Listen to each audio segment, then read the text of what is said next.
Hello and welcome to Mahamaya selection. और आप हमारे साथ हैं एसएससी एमटीएस की जीके जीए क्लास में। और आज हम सॉल्व कर रहे हैं एमटीएस में पूछे गए प्रीवियस ईयर के क्वेश्चंस जो अलग अलग टॉपिक से हैं। पॉलिटी, हिस्ट्री, बायो, साइंस, सारे टॉपिक से क्वेश्चंस इसमें है। चलिए देखते हैं कि हमारे पास फर्स्ट क्वेश्चन जो है जीए का या जीके का वो क्या है। हमारे पास जो फर्स्ट क्वेश्चन है वो है which among the following is called a medium of exchange. हमारे पास क्वेश्चन है विच of the following is called a medium of exchange. ये क्वेश्चन जो है इकोनॉमिक्स का है। ये क्वेश्चन क्या है? इकोनॉमिक्स का है। और हमसे ये पूछा गया है कि इसमें मीडियम ऑफ एक्सचेंज यानी कि एक्सचेंज करने का विनिमय का माध्यम क्या है। विनिमय का माध्यम क्या है? विनिमय प्रणाली यानी कि एक्सचेंज सिस्टम। जब हमारे पास हमें कोई वस्तु खरीदनी होती है, कोई चीज़ खरीदनी होती है, तो हम उसके बदले क्या देते हैं? क्या आज के डेट में हम एक चीज़ को खरीदने के लिए दूसरी चीज़ देते हैं? नहीं, बिल्कुल भी नहीं। सो हमारे पास क्या क्या ऑप्शन है? लैंड, गोल्ड, क्रॉप्स या फिर मनी। सो हम खरीदने के लिए, हमें कोई चीज़ खरीदनी है, मान लो कोई बुक खरीदना है, तो उसके लिए हम क्या देते हैं? मीडियम ऑफ एक्सचेंज हमारा क्या है? मनी है ऑफकोर्स, यानी कि हम पैसे से कोई भी चीज़ खरीदते। क्या क्रॉप्स देते हैं? बिल्कुल भी नहीं। गोल्ड देते हैं? नहीं। और लैंड भी नहीं। सो हमारा जो करेक्ट ऑप्शन होगा वो क्या होगा? मनी। यानी कि हम किसी चीज़ को खरीदने के लिए क्या देते हैं? पैसे देते हैं, करेंसी। हमारे पास अभी क्या है? मीडियम ऑफ एक्सचेंज के लिए हमारे पास करेंसी सिस्टम है, हम पैसे देते हैं, मनी देते हैं। चलिए आगे देखते हैं कि हमारे पास नेक्स्ट क्वेश्चन क्या है। हमारे पास जो नेक्स्ट क्वेश्चन है ये पॉलिटी का है। ये सारे जो टॉपिक्स होते हैं, पॉलिटी, हिस्ट्री, ज्योग्राफी, इकोनॉमिक्स, ये सारे स्टैटिक जीके का पार्ट होते हैं और इससे काफ़ी क्वेश्चंस आते हैं एमटीएस। ये जो सेकंड क्वेश्चन है ये पॉलिटी का है। ये क्या है? Which among the following is are organs of Indian government. यानी कि भारत सरकार की शासन प्रणाली की कौन सी इनमें से उनका अंग है। तो हमारा फर्स्ट ऑप्शन क्या है? The legislature. लेगिस्लेचर कहने का मतलब कि हमारी विधायिका, हमारी विधायिका। और हमारे पास सेकंड क्या है? जुडिशियरी यानी कि हमारी न्यायपालिका। सो ये दो ऑप्शंस जो हैं, विधायिका और न्यायपालिका, क्या ये हमारे सरकार की शासन व्यवस्था के अंग हैं? तो हाँ, ये दोनों ही बिल्कुल हैं। हमारी जो इंडियन गवर्नमेंट होती है इसके तीन अंग होते हैं। जो थर्ड अंग होता है वो क्या होता है? एग्जीक्यूटिव होता है। हमारा जो थर्ड अंग होता है वो क्या होता है? एग्जीक्यूटिव यानी कि कार्यपालिका। हमारा जो थर्ड अंग होता है भारत की सरकार का वो क्या है? कार्यपालिका यानी एग्जीक्यूटिव। फर्स्ट लेगिस्लेचर यानी कि विधायिका, सेकंड जुडिशियरी यानी कि न्यायपालिका और थर्ड एग्जीक्यूटिव यानी कि कार्यपालिका। अब एक बार डिस्कस कर लेते हैं कि इनका काम क्या होता है। हमारी भारत की सरकार की शासन व्यवस्था में काम क्या होता है? ये जो हमारी विधायिका होती है ये क्या करती है? लॉ बनाती है। सो ये हमारी क्या है? लॉ मेकिंग बॉडी है। ये हमारे लिए कानून बनाती है। विधायिका हमारे लिए कानून बनाती है। और ये जो हमारी कार्यपालिका है ये क्या करती है? एग्जीक्यूट करती है हमारे लॉ को। यानी हमने जो कानून बनाया है इसका पालन करना या पालन कराना किसका काम है? हमारी एग्जीक्यूटिव का काम है, यानी कि कार्यपालिका का काम है। और इन दोनों यानी कि हमारी जो लॉ मेकिंग बॉडी है और एग्जीक्यूटिव बॉडी है जो कानून बनाती है और कानून का पालन कराती है, इसको देखना किसका काम है? ये न्यायपालिका का। यानी कि हमारी जुडिशरी, हमारा जो जुडिशियल सिस्टम है, न्याय हमारे यहाँ हो रहा है या नहीं हो रहा है, ये देखना किसका काम है? न्यायपालिका यानी कि जुडिशरी का। सो हमारे अब भारत की सरकार है, इसके तीन प्रमुख अंग हैं। क्या क्या है? विधायिका, न्यायपालिका और कार्यपालिका। हमारे पास दो ऑप्शन है और ऑप्शन हमारे पास क्या है? Only one, only two, both one and two, neither one nor two. So हमारा करेक्ट आंसर क्या होगा? 3, बोथ वन एंड टू। दोनों ही हमारी भारत सरकार के अंग है। चलिए अब आगे देखते हैं। आगे हमारे पास क्या है? ये जो हमारे पास सेकंड क्वेश्चन भी ये पॉलिटी का है। अगेन ये जो क्वेश्चन है ये भी पॉलिटी का है। क्वेश्चन है how many fundamental duties does part 4A of Indian constitution specifies. Indian constitution यानी कि हमारा जो संविधान है, भारतीय संविधान है, इसके अकॉर्डिंग हमारे पास कितनी फंडामेंटल ड्यूटीज़ हैं। फंडामेंटल ड्यूटीज़ क्या है? हमारे कुछ मूलभूत जो फ़र्ज है, मूलभूत ड्यूटीज़ हमें दी गई हैं। हमारे पास मूलभूत कर्तव्य क्या है? हमारा जो मूलभूत कर्तव्य है वो हमारा क्या है? ये हमसे पूछा गया है। कितने मूलभूत कर्तव्य हमें भारत के संविधान ने प्रदान किए हैं और ये किस पार्ट में? ये हमारा पार्ट 4A में है। तो चलिए देखते हैं कि इसका करेक्ट ऑप्शन क्या होगा। इसका करेक्ट ऑप्शन जो होगा वो होगा 11। हमारे भारतीय संविधान ने फंडामेंटल ड्यूटीज़ हमें कितनी दी हैं? फंडामेंटल ड्यूटीज़ हमें 11 दी है। फंडामेंटल ड्यूटीज़ हमारी 11 हैं और ये पार्ट 4A में है। वैसे ही जैसे फंडामेंटल ड्यूटीज़ होती हैं, मूलभूत कर्तव्य हैं यहाँ पे, वैसे ही हमारे पास फंडामेंटल राइट्स भी होते हैं। हमारे पास फंडामेंटल राइट्स होते हैं। सो हमारे पास फंडामेंटल राइट्स कितने होते हैं? हमारे पास 6 फंडामेंटल राइट्स होते हैं।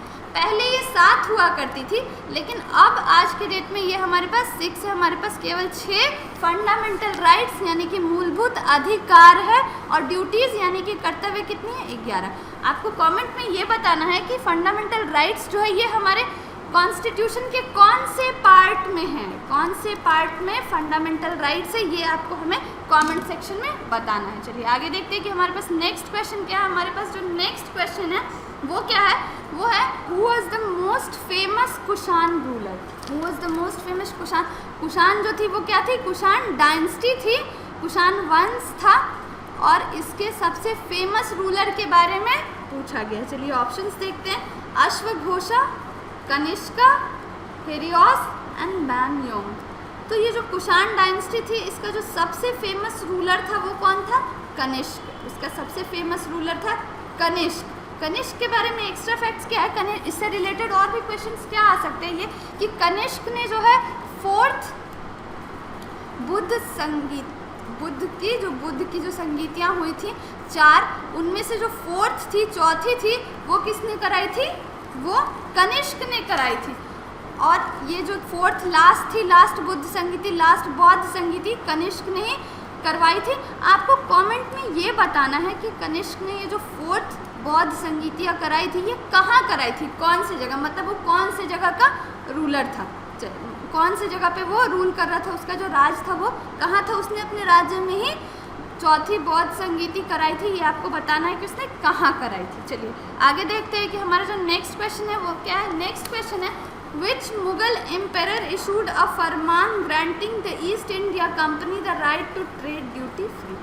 क्वेश्चन के अकॉर्डिंग किस मुगल बादशाह ने, किस मुगल शहंशाह ने एक फरमान जारी किया था जिसके अकॉर्डिंग ईस्ट इंडिया कंपनी, जो ईस्ट इंडिया कंपनी अंग्रेज़ों की कंपनी थी, हमारे देश में आई थी, उसे ट्रेड ड्यूटी फ्री करने का, यानी कि बिना किसी ड्यूटी के व्यापार करने का अधिकार उस फरमान में दिया था। और ये फरमान जारी किसने किया था, हमसे यही पूछा गया। तो चलिए देखते हैं कि ऑप्शंस क्या क्या। ऑप्शन है शाहजहां, औरंगजेब, बहादुर शाह जफर और ये शाह आलम होना चाहिए। तो हमारे पास जो करेक्ट आंसर इसका होगा ये औरंगजेब होगा। औरंगजेब ने ही अंग्रेज़ों को, ईस्ट इंडिया कंपनी को ड्यूटी फ्री ट्रेड करने का, यानी बिना किसी शुल्क के व्यापार करने का, उन पर किसी तरह का टैक्स नहीं लगेगा और वो व्यापार कर सकेंगे, इसका फरमान किसने? औरंगजेब ने जारी किया था। सो इसका करेक्ट ऑप्शन क्या होगा?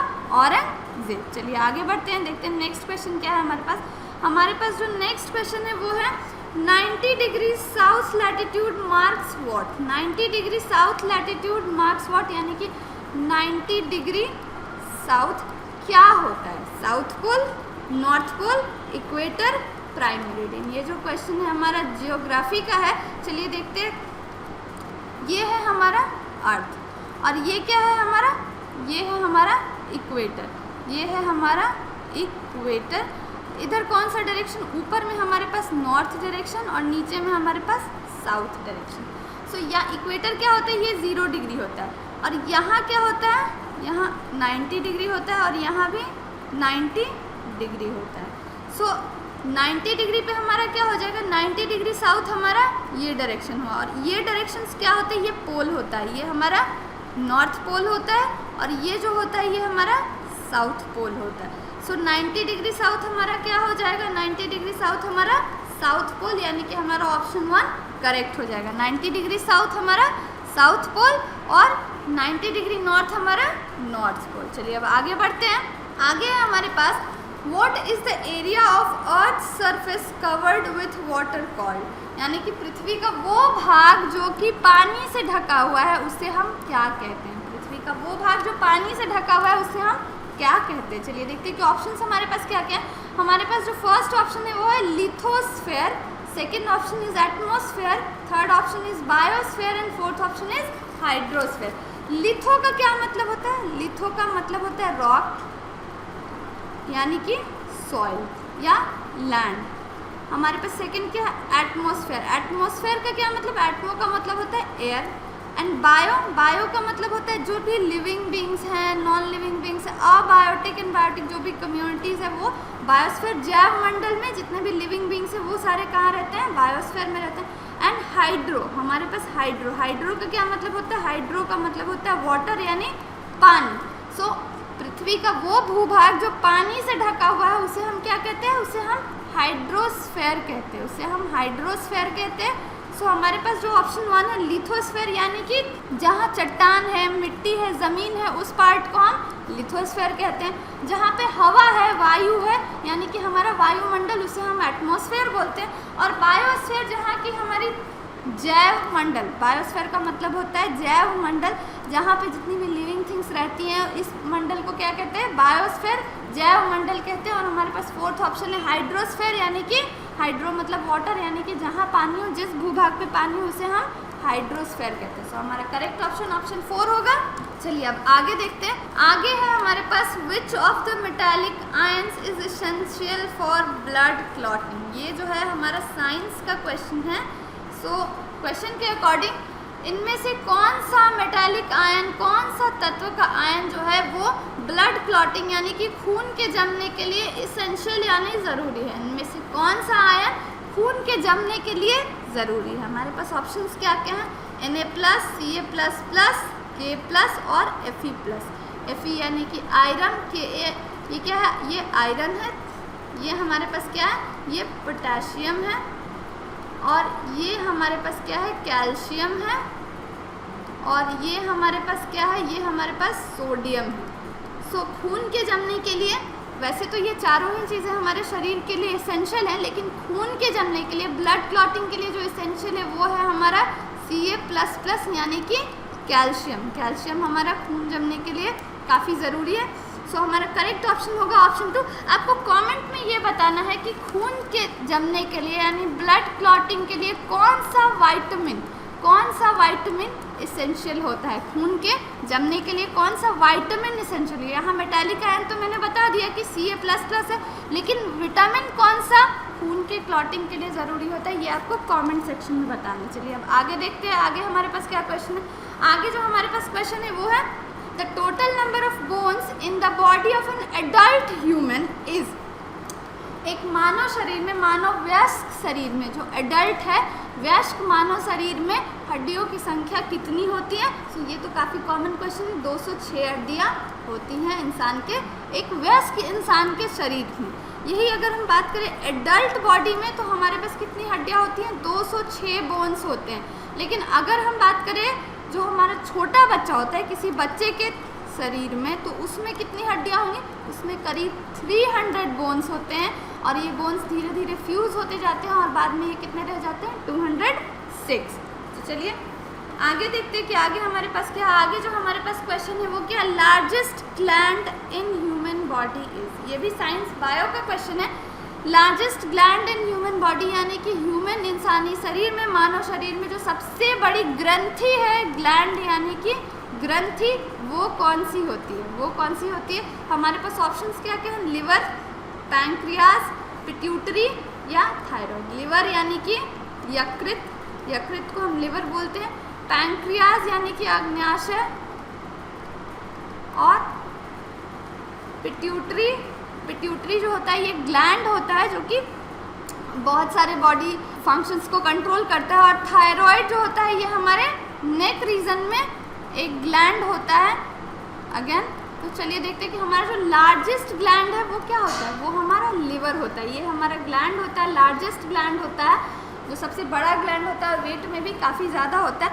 ये जो होता है ये हमारा लार्जेस्ट ग्लैंड है। सबसे बड़ी ग्रंथि हमारा लिवर ही है, सबसे बड़ी ग्रंथि हमारा लिवर है।